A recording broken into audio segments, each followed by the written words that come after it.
Hey guys, welcome back to InspoTee The Podcast with your host Nikisha Lupka. I know it's been a minute. It's the life of a mother of four trying to keep up with herself and with her normal daily life, guys. It's been challenging. So that leads me to say that today we are talking about losing your spark. I'm sure you've seen the trend on TikTok or trend on social media where people create this reel of them living their lives, exciting, they're doing adventurous things, they're just living happy and excited. And then the video transitions into this like sad, mopey woman that's just, sitting there in a house in her gown or her robe, whatever you call it.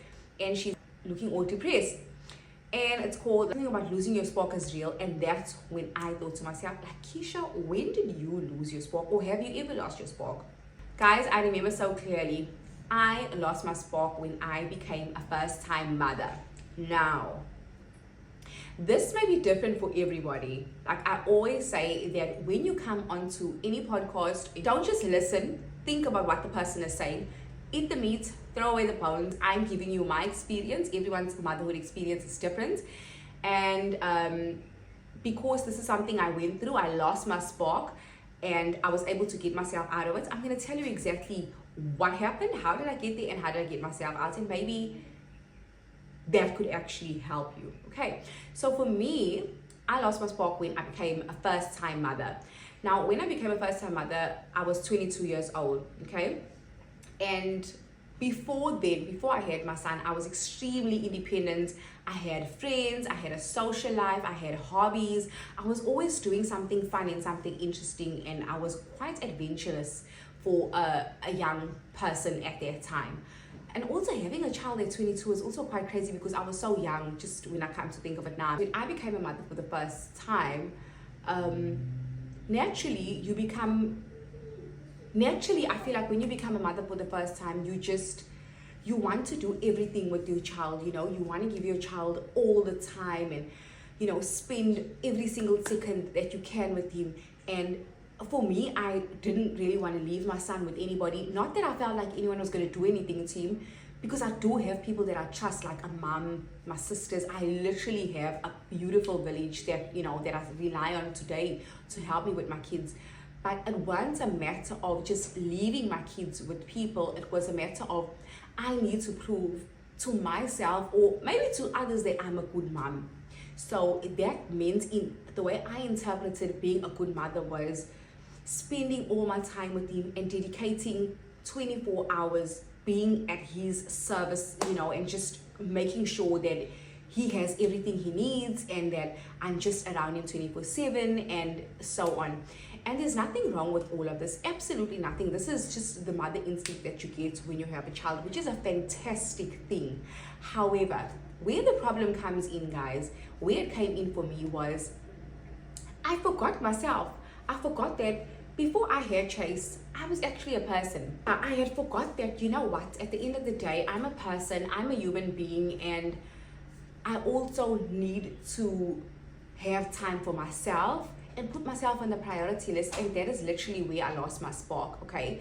Now, the thing is, when you're in it, you don't realize it until you bury yourself and you go to a restaurant one day and you don't even know what to order on the menu list because you don't know who you are anymore. When you go to a store to go shopping and you look at the clothes and you're like, what is my style? Because you don't even know what's your style. You genuinely just don't know who you are. Now, I do believe that losing your spark has a lot to do with change, okay? So you could be changing your environment of where you're living. It could be a change in your career path. It could be a change of feeling in a relationship. Just losing your spark as a person needing to be able to deal with change. As a mother, everybody has a different dynamic. I was living with my boyfriend at the time, who's my now husband. I was a student, and that was my life at the time. So my son had literally all my time. For some people, maybe you are single, maybe you are married, living with your partner, maybe you're also a mother that went to work. You had your maternity leave and then you went to work. For me, I stayed at home for 3 years before I actually went and before I actually got a job. So that was another factor to why I ended up losing my spark. I wasn't working. I did not have a social group, guys. I spent 24 hours with this child. And like I said, it's not a bad thing, but then there was no balance. I completely took myself off the priority list to a point where even if I was invited to a baby shower or a bridal shower, I was taking my child with me. I was just that stubborn mother. Maybe some people are not like this, but I'm speaking for myself. I was just stubborn and I wanted to do everything myself because I needed to prove that I'm a good mother. I took him everywhere. And I never gave myself a break. I found myself being overstimulated, a bit frustrated. I would feel sad at times. Things like going to the salon, going to getting my nails done, taking myself shopping and buying myself, spoiling myself. Those were things that I used to do before. And when I got my son, every time, like we go shopping, I'm not buying anything for me because I have mom guilt. No, he must have everything. Now, I don't need anything. I'm going to buy for my son. Or I'll tell myself, you know what, let me go take myself shopping. And then what do? I'll go and buy my son, whatever. And it's not like he didn't have. He had, but I just felt like I need to give this child my everything.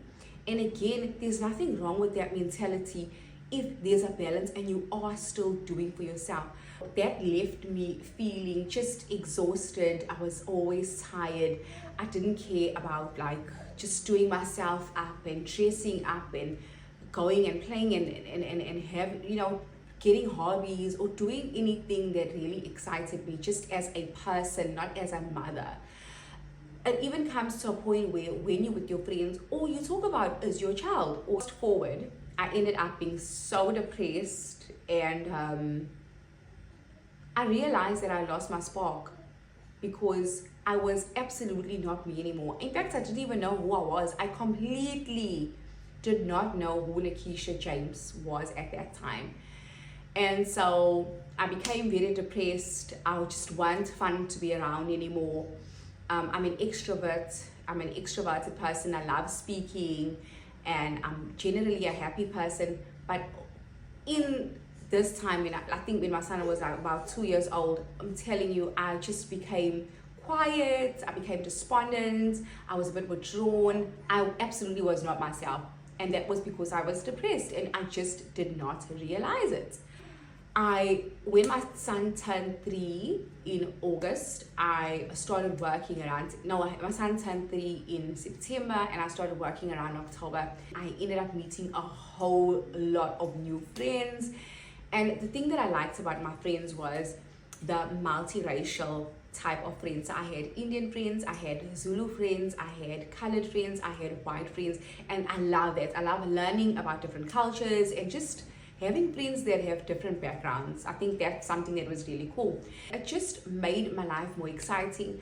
I started now, the thing is, when you're in corporate, you gotta dress up for work every day. So being me, I'm always the girl that's gonna dress up no matter what. Like, it doesn't matter where I'm going, I am going to look posh.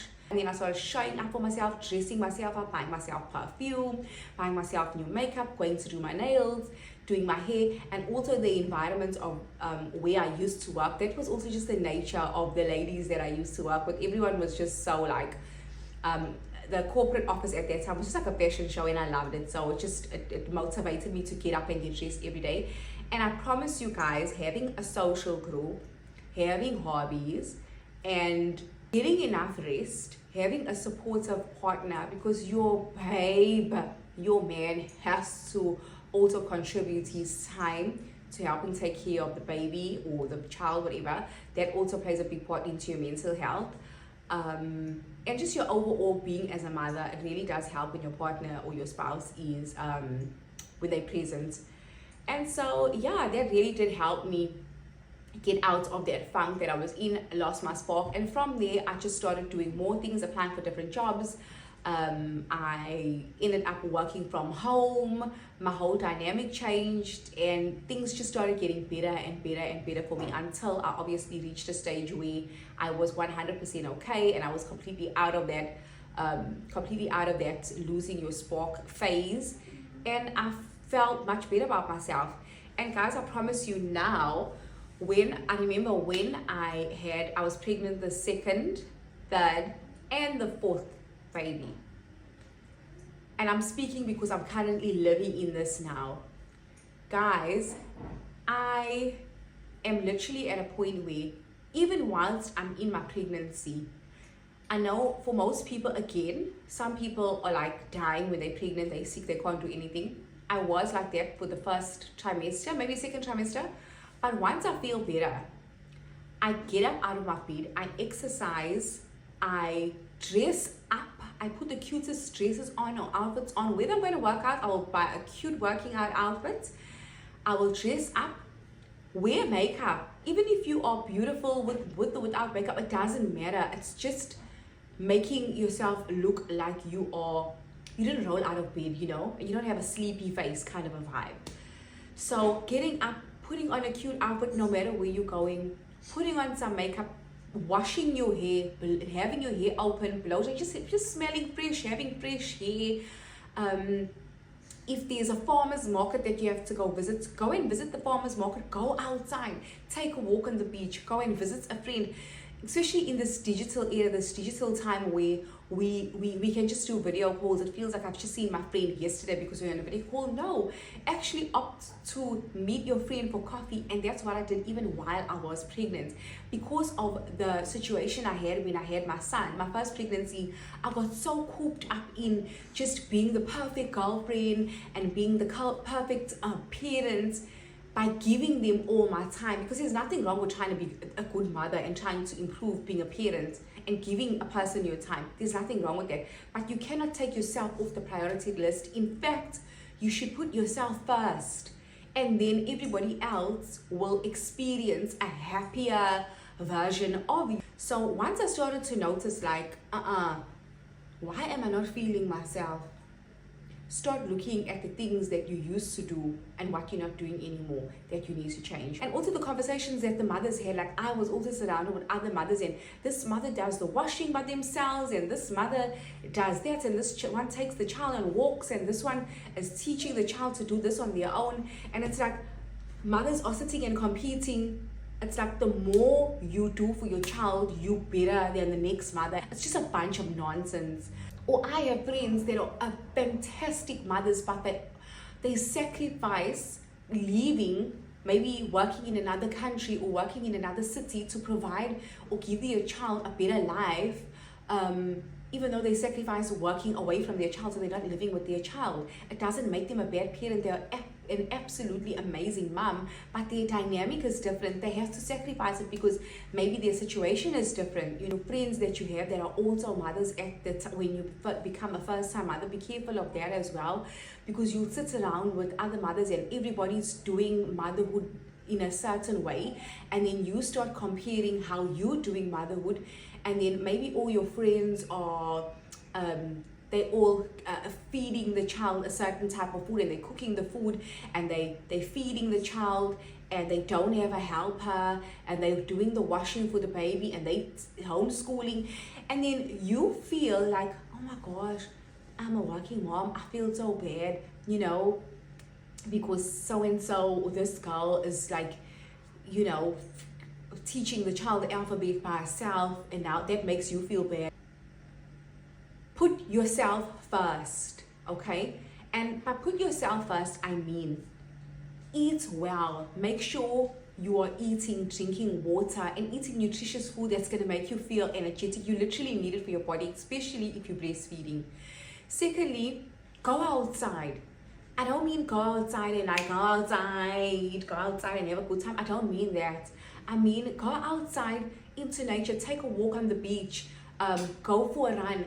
If you're gonna go out, take your child, push your child on a pram in the park, whatever.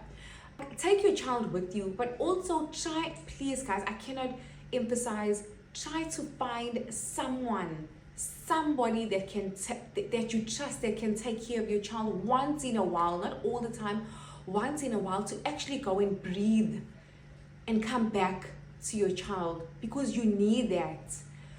Guys, this one I cannot express this one anymore. Please stop trying to do everything yourself. Like you are fighting for your life. Stop doing it yourself. And I'm speaking to the girlies that are overstimulated, and you know in your heart and your mind you're overstimulated. I was stubborn. Get help. Like, if you can pay for a resource, pay for it. If you can get someone to even come in and do the child's laundry, the child washing, get somebody to do it. Don't forget yourself, and that's really the cause of losing your spark. Get passionate about what you're doing. Do the things that spark you. Do the things that make you get excited. So yeah, just make sure to pour into yourself, fill up your cup. I'm sure you all heard this so many times. I feel like it's so watered down now and diluted because we hear it all the time. But seriously, fill your cup up so that everybody can experience your overflow. Guys, also pray about motherhood. Motherhood is a spiritual journey. Pray about being a mother. How can you show up for your son or your daughter in the best way? Put God first in your parenthood. Overall, I really hope that this video helps anyone that's become a new mom, whether you're becoming a mother again. Just try your best not to lose your spark. I know I will not put myself in that position because I've been there before, and I've had 3 children after, and I think just learning that experience early enough, and now I'm able to take the steps not to go back into that same mess that I found myself in. I'm feeling much better. I feel amazing. I spend enough time with my kids. I do still feel mom guilt. It never goes away. Mom guilt is it's always going to be there, but we just got to work around it. And you're never going to be like the perfect mother. The perfect mother doesn't exist. So just do the best. And I promise you, by putting yourself first and making sure that you are mentally sane and you are physically sane, you are spiritually full, I promise you, you'll be a better wife, you'll be a better mother, you'll be a better partner. And yeah, thank you so much for listening to today's episode, and I really hope that this helps any of you guys. And yeah, that was really exciting. But until next time, guys, don't forget to subscribe to my YouTube channel. You can search Nikisha Lupka on YouTube, and on Spotify you can search InspoTee The Podcast, and make sure to follow on Spotify and make sure to subscribe to my YouTube channel. Until next time now, guys, bye.